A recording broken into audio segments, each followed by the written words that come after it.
G'day guys, how's it going? It's Castlegate here, bringing you another video of Gemcraft Chapter 0, Gem of Eternity. Now, just a quick little update about the channel. I've gone ahead and changed my channel name, basically because the old one was probably a little bit, it's getting old now, and also I made it in my teenage years, and it's really not very good. So, I've gone from Bloodteeth to Castlegate, and as Castlegate, I'm going to try and bring you a little bit better quality product these days in terms of videos and content and all that good stuff. And I thought I'd just make a very, very quick video today just to show you a little bit of a difference between Gemcraft Chapter 0 and Gemcraft Labyrinth and all the other later Gemcrafts. It's specifically to do with super gemming or gem weaving or whatever it is you want to call it. Gemcraft and Gemcraft Chapter 0 both treat gem combining a little bit differently to Labyrinth, Chasing Shadows, and Frostborn Wrath. And I'd like to show you how. Now, normally whenever you go ahead and play Gemcraft, generally speaking, what you do is you just go ahead and combine gems and try and make them higher grade so that they have more and more of everything that you need. Firing speed, specials, damage, range, all of that good stuff. And generally speaking, you would play something like this. You just plonk down a few towers everywhere. And in this game specifically as well, because there is a dual gem mastery skill that I've maxed out, what you would do is then you would just go ahead and first you would go ahead and do something like this. Because you start off with a whole bunch of gems, you would maybe go ahead and get the color gems that you really want right now. So I do something like this, a little bit of orange and a little bit of lime. So we've got mana gain and chain hit. I'm just going to go ahead and create those and chuck those in towers. How do I do this? 1, 2, 3. And I suppose if I can do this, do I have enough mana for that? Almost. Let's just wait for it to tick up. There it is. Okay. And this is generally speaking how you would go ahead and play the game. You would just go ahead and get some gems, you would combine them, you would send the waves of monsters, and you would just keep on killing and going on and on and on. Let's see how that goes. Spoiler alert, it's not going to go very well. There we go, let's just pump up the monster number a little bit. Let's get things moving. Oh wow, they're a little bit stronger than I thought, these gems. Alright, let's start pushing the boundaries, and let's also start upgrading the mana pool. Yes, that's right, in the earlier games, including... Is it including Labyrinth as well? Basically, you would have to go ahead and upgrade the mana pool. It would not automatically upgrade, which means it would give you the increase bonus for, mana gain and experience for killed monsters and all of that stuff, as well as increase the maximum capacity of your mana pool. That's how it used to work. And to be honest, it does take a little bit of micromanaging, but it's not so bad. Oh, another little thing that you used to do in these older games is when you saw giant waves, you would go ahead and anger them by gem bombing that wavestone, so you can get lots of them. With lots of monsters on the map, once you kill them, you get lots of mana. Hit points. What game am I playing? You get lots of mana, which is good. And that's the strategy I employed throughout most of this game. I know, I missed this particular monster wave, but that's okay. Let's see. And generally speaking, the waves that have more monsters have less hit points, therefore those are the ones that are best to anger, because you can get near the same amount of monsters, but after angering, even though there's only like maybe 2 or 3 more monsters in this wave than if I had a wavestone with 2 or 3 giant monsters, that wavestone would have monsters with a lot less hit points, and that's what you really want. You want to be able to not just send all these monsters, but you also want to be able to kill them. Now let's slow things down. Things are getting a little hectic, actually. What am I doing? What am I doing? Alright, let's start combining stuff. Let's start making some good gems. And yeah, then why not? Let's make it prismatic. Let's just combine all of that rubbish together and see what we've got. Let's get something with a bit of damage down because we want to start clearing out all of these monsters. In Gemcraft Chapter 0, you've also got a skill that you can pump up called Prismatic Gem skill. Basically, it increases I think it's the specials as well as the damage and the range and the firing speed of Prismatic Gems specifically. Prismatic being a gem with all 8 components. Oh, you know what? I'm probably going to die here. Fantastic. Actually, that was pretty good timing. Let's see if we can get a few more weak monsters. Nope, gone. Okay, that was a stupid way of playing the last level, but that was me just trying to demonstrate to you what happens when you try and play normally. Basically, going ahead and upgrading and doing all of the normal ways of playing. But now, let me show you the difference between playing like that and playing with gem weaving in mind. Now, first of all, we're going to go ahead and mix things up a little bit here. Instead, I'm going to go for red and orange. Oh, and just in case you didn't know, I do have pretty much maximum skill points in every single skill. I didn't show you that, but every single skill is maxed out except for a couple of the... I think one of the skills for gem bombing isn't maxed out, but we don't use gem bombing, so it doesn't really matter that much. Now, first of all, whenever you play Gemcraft, one of the first things you might want to do is focus on creating a mana farm, because with mana farms, you get more mana. And that's kind of a really good thing. You want more mana so you can make more mana, and you can get a runaway effect of basically making more mana than you're losing or spending so that you can afford all the really good stuff. That was actually a bit silly. I should have angered the next wave. How powerful are these? Okay, 6 to 20 damage every time it hits. So that's an average of about, 13 damage per hit. So they need to hit monsters maybe 5 times and they shoot pretty fast. So, alright, I'll put a little bit of anger on these next 2 waves just to get the ball rolling because I want more mana. By more mana, I mean I don't mind having monsters go ahead and get through.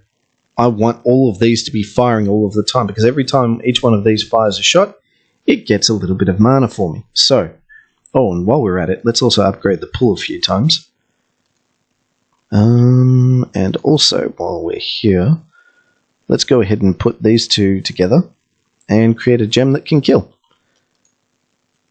Basically, what you want to do is something called gem weaving. Now, once I get myself into a position where I'm sort of comfortable with what's going on, which is kind of around about now, actually, let me just anger a few of these.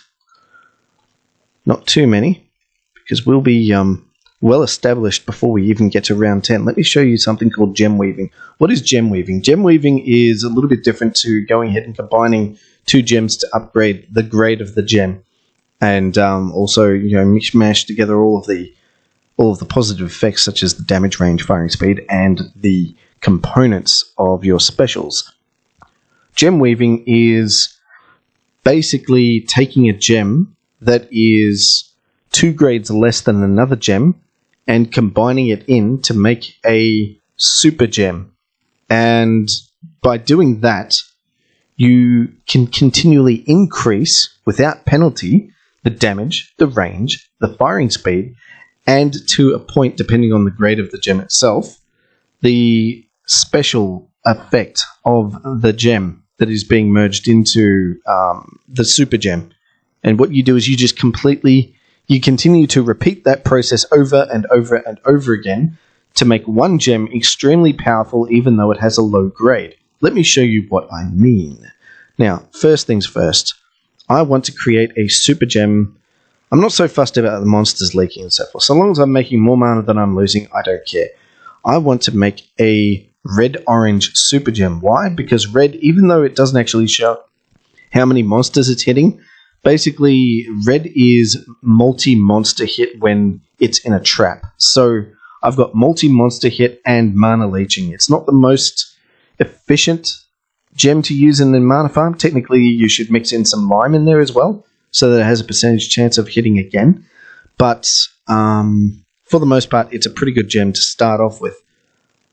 Let me show you exactly what we do. We go ahead and we get red and orange gems of grade 1, I suppose. And I'm just going to go ahead and change the color of all of these to be what I want it to be, which is, let's see, I need more orange. Okay, now that I have a whole bunch of red and orange grade 1 gems, I'm going to mishmash a few together just to make a grade 3 gem. In fact, I didn't have to. Technically, I've got this one, but this gem is kind of protecting me right now. Actually, you know what? It doesn't really hurt that much to use a gem that's higher than grade 3, just because you get more of a cap on your specials and so forth. So let's do that right now. Now, I've got a grade 5 gem. So far, nothing special. I've just gone ahead and combined. There's no gem weaving whatsoever. And what have I got? I've got stats of, damage is averaging around about, what is that, 160 or something like that? No, 140, 130. Let's see, range 135, firing speed 63, and it does splash radius of 21, which is not really useful right now because the monsters aren't bunched up. And it's stealing 2.4 times 1.2 mana gain per hit. Times 1.2 because, well, that's what's represented by the mana pool upgrade. Every time I upgrade that, that goes up 0.05. So, 0.125, 0.13, or 1.3, etc., etc. That's all fine and well and dandy. I haven't created a super gem yet, but I want to. So, let's go ahead and do that. Now, I'm going to take this gem, and I'm going to start combining it with a whole bunch of grade 1 gems. That's right. Just grade 1 gems. That's all I need to do. It doesn't really matter so much what the color is, so long as I get a nice even mixture of red and orange in there.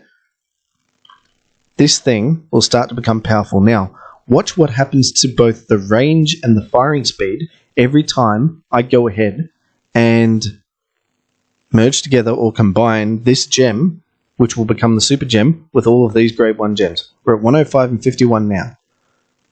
137 and 65. 139 and 66. Etc. So on, so forth. Look at that. And there's no penalty to either of the components every time I do this. Look at this. I'll keep merging with orange gems. Look at the orange. 3.3, 3.5, 3.7. So that's going up. But more importantly, look at the splash radius. 32.2. In other Gemcrafts, if you merge more of a certain color into a gem, then the other components go down. But in Gemcraft Chapter 0, 32.2, it's remaining steady. What's going on here? I'll tell you what's going on here. Basically, in Gemcraft Labyrinth, the main way in which gems modified themselves when they were combined with other gems of a lower grade, or at least 2 grades lower, that's the critical thing, 2 grades lower than the current gem, then basically you would get just a little bit of a benefit. So what you could do, technically speaking, to make a super gem is to go ahead and take a grade, 3 or higher gem, any grade gem, and just keep on combining it with grade 1 gems with the same color components. And basically, eventually, you would take that gem right up to its absolute maximum possible range, firing speed, and specials modifiers.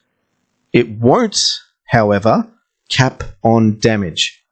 That has no cap. That just keeps on going up and up and up. But when it comes to a mana farm, as you know, damage isn't really what you want. You want your monsters to survive, so you can keep on having them go through your maze over and over and over again, so you can steal more mana from them with your mana farm gems than the mana that you lose by banishing them. See, this giant right here cost 113 mana to banish. I don't care. I probably stole about 500 mana from it when it went through this tiny little mana farm. So, Let me show you what happens. I haven't finished with this super gem yet, but let's just pop it in there and see what happens. And while we're at it, since we've got a lot of mana, let's go ahead and anger some waves. Because the last thing I want is for these demonstration monsters to die when they go over this. Let's speed things up a little bit. Okay. And look at that. All of these monsters are practically dead. But this gem is making so much mana right now. Its firing speed compared to the other one is more than double, I believe. Yep, more than double. It's hitting more monsters because, well, if you don't see a red modifier saying max monsters hit each shot on a gem with some red in it, then that means it's less than 5. So it could be 4, 3, 2, or 1. It's still not just 1. I don't know why, but for some reason Gemcraft Chapter 0 doesn't actually tell you how many monsters it's hitting if it's less than 5. But here we go. Look at this. I've got monsters. Look at my mana. How much does it cost to banish these? 318. I make that every second. No, I make that every half second or 2/3 of a second. That is the power of gem weaving. Should I make another gem to go ahead and kill these monsters? I'm thinking not, because even though every time a monster goes all the way through the maze and banishes, and its cost to banish increases every time it goes through the maze, that's still not going to put me at a deficit. I'm still going to make more mana than I'm losing, especially when you're using that mana to continually upgrade the pool. Or, more importantly, upgrade your super gem. Now, look what happens when I took that one super gem out. Look at my mana. It's just crawling along. Pop it back in, and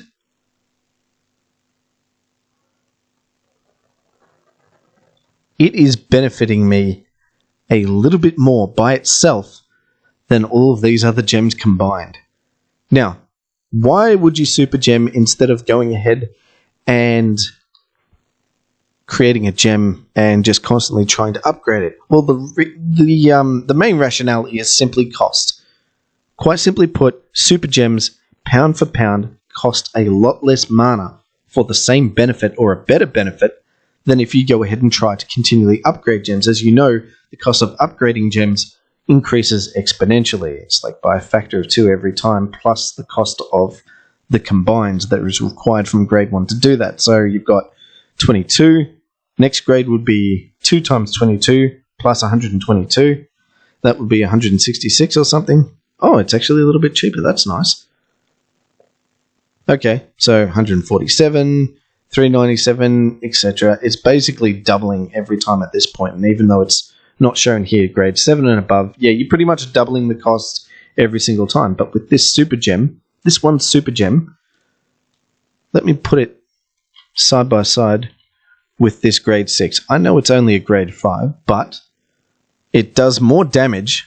It has a much bigger range. It has a much faster firing speed. And you know what? If this was a red and green grade 6 gem, red and orange grade 6 gem, then its specials would be nowhere near as potent as the super gem. So the main reason is cost.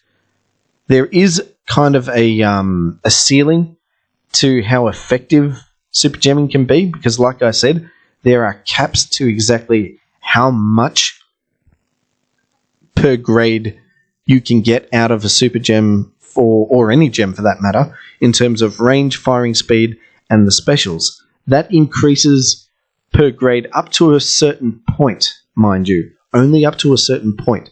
After a certain point, which I think is around grade 10 or 9 or 11 or something like that, then there's actually a hard limit. You can't make the range or the firing speed or the specials any more potent in a gem after about that grade.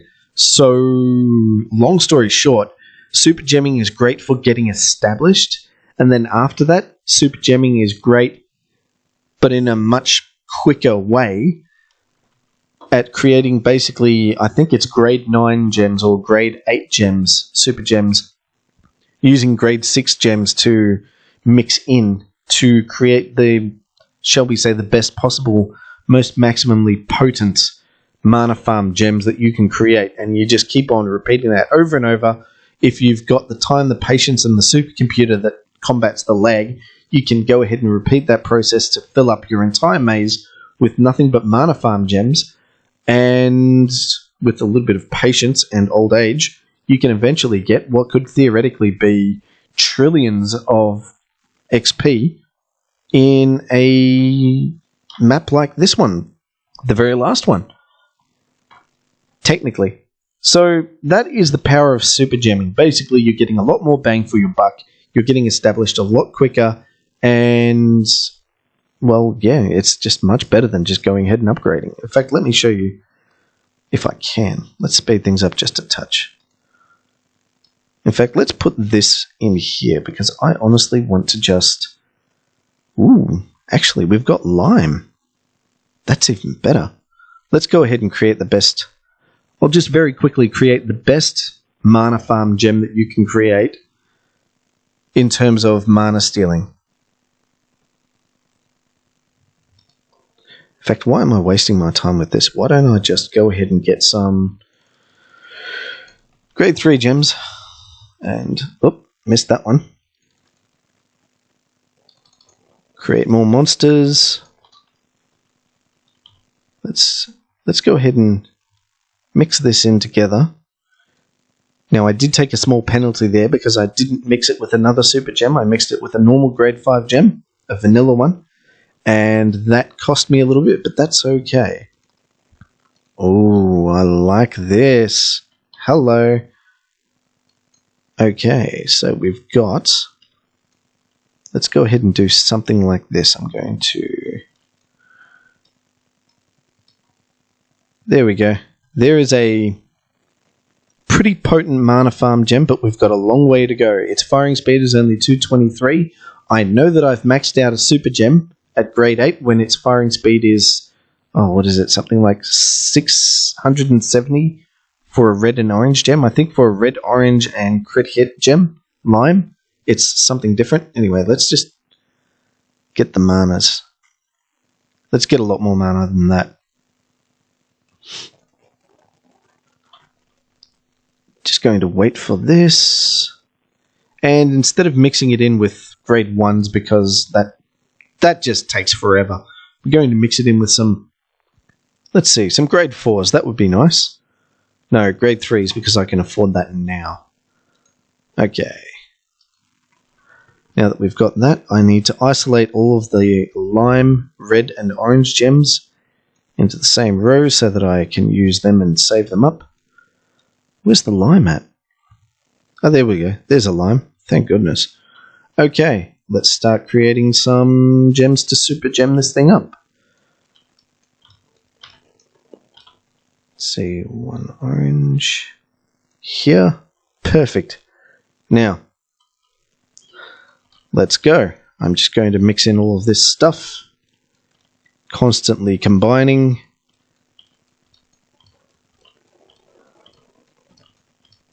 And yes, it does seem like a time-consuming process, but trust me, it's well worth the effort. So we've got more firing speed, we've got more mana gain. The chance of extra hit caps at 70, so that's already maximum. Maximum monsters hit with each shot is 6, that's already at its maximum as well. And not only have I now got a gem that is really good for mana farms, I also have a gem that I could pop into here and basically use to quickly destroy all of these big monsters as well, if I were so inclined. But you know what? Looking at how much mana I'm making, I don't think that's necessary. How much does it cost to banish these things? 715? That's a rookie number. Let's keep going. In fact, let's upgrade our mana pool. There we go.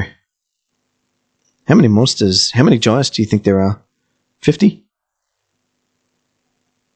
Yeah, around about that. I'll be fine. You know what?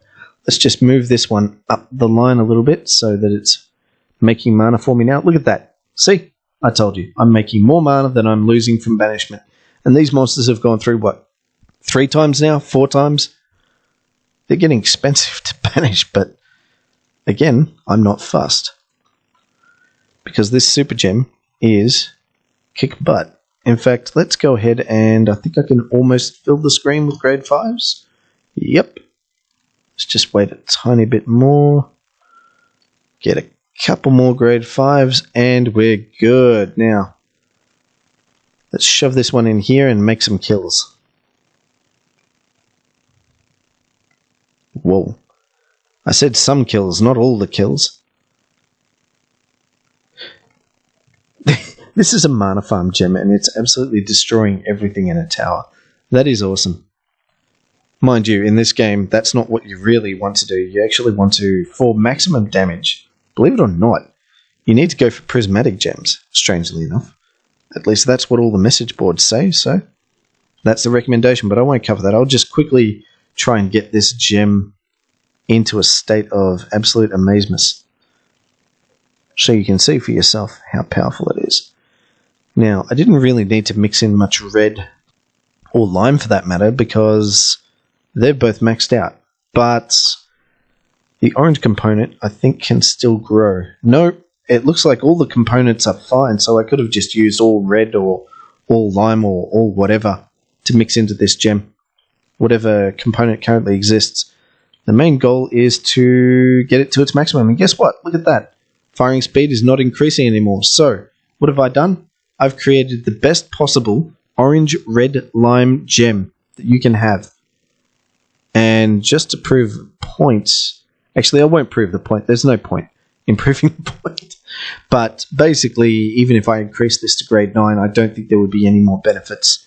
Basically, the only thing that would increase at this point is the damage. So, everyone, say hello to the most powerful mana farm gem that you can make in Gemcraft Chapter 0 today. Now, let's go ahead and have a little bit of fun. Anger some waves and send some monsters. And in fact, let's go ahead and have a little bit more fun. Where's blue? I need blue. I've got red here, I want blue. Give me... oh, a bit of shock would be nice as well. There we go. Okay. Now, let's go ahead and do something like... let's do red there. Yeah, I think that's it. Okay. Red and shock. Let's create that. And red and slow. Let's do that. And let's shove these. Now, I want my slowing gem in front. And my shocking gem behind. To really capture these monsters and stop them from going anywhere or slowing them right down to give that mana farm the biggest chance. Oh, by the way, all these other gems, they're practically useless at this point for the mana farm compared to this gem. This thing is the real MPV. And basically that's how you go ahead and beat levels in Gemcraft Chapter 0. By creating super gems, you just go ahead and do this. Create this type of gem. And just repeat that process over and over and over again and fill up this entire map with traps full of this particular gem. And then after that, if your computer hasn't completely melted down from the lag, then you can also go ahead and fill up the entire map with towers wherever you can and go ahead and basically create grade 11 prismatic gems. How do you do that? Well, you just simply go ahead and do something like this. And basically keep on creating whole sheets of grade 6 gems, mash them all together, and then maybe get a few grade 6 gems that are maybe lime and, let's see, what are the good colors? Lime, red, and yellow to go ahead and sort of get the most out of those 3 components in your prismatic gems so that they are mostly powerful for that, and then shove that type of gem in towers and you've got pretty much the most potent possible mana farm and killing machine that you can make. And what do you do with all of that? Then you go ahead and anger waves like this, like absolute madmen. You just do something like this. Thank you very much. What do we got? 1.2 million hit points. Not a problem. Eventually, they will die. And you will get how much experience for each one? 20,000 experience for each monster killed. That's 335. Let's do a bit of quick maths. So 20,000 times 335 experience equals... Okay, so that one wavestone alone is worth 6.7 million XP. Now, I don't know if you've ever played Gemcraft Chapter 0 before, but that is a lot of XP. In fact, I'm just going to go ahead and quit this now and show you that using gem weaving, specifically, I was able to get a score of 1.8 million. That is my current maximum. I know I can do a lot better, basically by refining my approach early on in the game. And I'm probably going to do that another day, off camera. But basically, that is the power of gem weaving in the first Gemcraft game and this one, the second one, Gemcraft Chapter 0. Gem weaving doesn't work like that in Labyrinth and so forth, because if you try that same method, every time you mix in gems with grades 2 or lower, unfortunately, it actually negatively impacts a lot of other components and so forth on your gem, so you don't want to do that. This is really only a Gemcraft and a Gemcraft Chapter 0 special. Anyway, I hope you enjoyed the video. Give it a like, a thumbs up. Go ahead and subscribe if you haven't for more content on tower defense games. And I'll see you in the next video. This is Castlegate signing out. Ciao.